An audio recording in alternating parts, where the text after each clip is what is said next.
Bonjour, aujourd'hui nous allons voir comment fonctionne un appareil photo. Nous allons donc parler du 8e art. Littéralement, photographie signifie peindre l'image. Le principe de la photographie est très ancien puisqu'il est connu depuis Alhazen, soit environ l'an 1000 après Jésus-Christ. À l'époque, on utilise le principe de la sténopée, c'est-à-dire une petite boîte avec un trou qui permet de récolter l'image renversée sur la paroi opposée. Puis au XVIIIe siècle, des chimistes ont l'idée de mettre une plaque recouverte de chlorure d'argent sensible à la lumière au fond de la boîte de façon à imprimer la photo. Et on voit ici l'image d'une des premières photographies qui ont été impressionnées.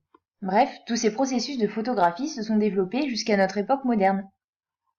Voyons tout d'abord les éléments optiques qui constituent un appareil photo de façon simplifiée. Pour rappel, et je vous invite à consulter la vidéo correspondante si vous avez oublié, un œil réduit se compose d'un diaphragme, d'une lentille convergente et d'un écran. Alors vous allez me dire, mais pourquoi est-ce que je vous parle de l'œil réduit ? Eh bien parce que l'appareil photo, ça y ressemble très fortement. En effet, on peut représenter un appareil photo par trois éléments, une lentille convergente avec un diaphragme qui lui est accolé et un écran. Les lentilles, on les trouve dans l'objectif comme on le voit sur ces vues en coupe. Faisons un point pour savoir à quoi servent chacun des éléments. Tout d'abord, la lentille convergente, qu'on trouve dans l'objectif, permet de faire converger l'image sur l'écran. Le diaphragme, quant à lui, dose la quantité de lumière qui entre dans l'appareil photo. Et enfin, l'écran est constitué d'un capteur photographique ou d'une pellicule pour les anciens appareils argentiques et permet de récolter l'image qui se forme dans l'appareil. À présent, voyons comment adapter l'appareil pour l'observation.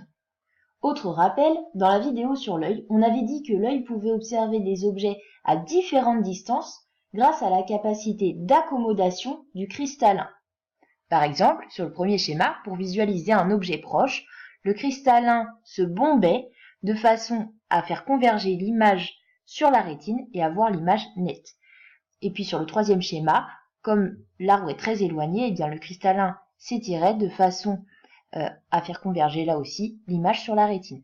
Et bien pour l'appareil photo, ça ne fonctionne pas tout à fait pareil. Pour la plupart des appareils, on ne s'amuse pas à changer l'objectif, c'est-à-dire la distance focale de la lentille. En revanche, on ajuste la distance entre la lentille et l'écran. Vous voyez que dans le deuxième schéma, on déplace le capteur vers la gauche de façon à observer l'image de l'arbre qui se forme dans l'appareil photo. Et ce fait de déplacer le capteur, ça s'appelle la mise au point. Alors faisons une petite remarque quand même, vous voyez que je n'ai pas fait apparaître le diaphragme pour ne pas surcharger le schéma, mais il est bien là.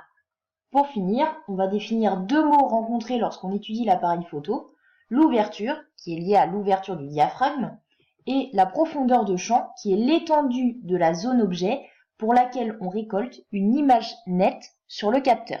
Vous voyez sur cette première photo, une petite ouverture et une grande profondeur de champ, ce qui nous permet de voir les fleurs à peu près nettes sur une grande profondeur.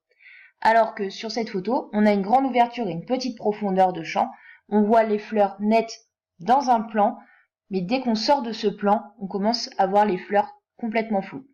Voilà, on a résumé très succinctement le fonctionnement de l'appareil photo dans cette vidéo. J'espère que c'était à peu près clair et je vous dis à bientôt.